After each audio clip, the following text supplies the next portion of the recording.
আজকে আমি আপনাদের পরীক্ষা করে দেখাবো, যদি কোনো কারেন্টের তার ছিঁড়ে গিয়ে জলের মধ্যে পড়ে তাহলে আপনাকে শর্ট মারবে কি মারবে না, এটাই আমি আজকে আপনাদের পরীক্ষা করে দেখাবো।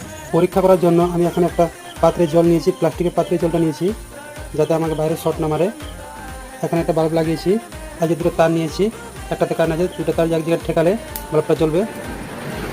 দুটোতে কারেন্ট আছে, এটা দিয়ে আমি আজকে আপনাকে পরীক্ষা করে দেখাবো যে জলের মধ্যে লাইন কীভাবে পাস হয়।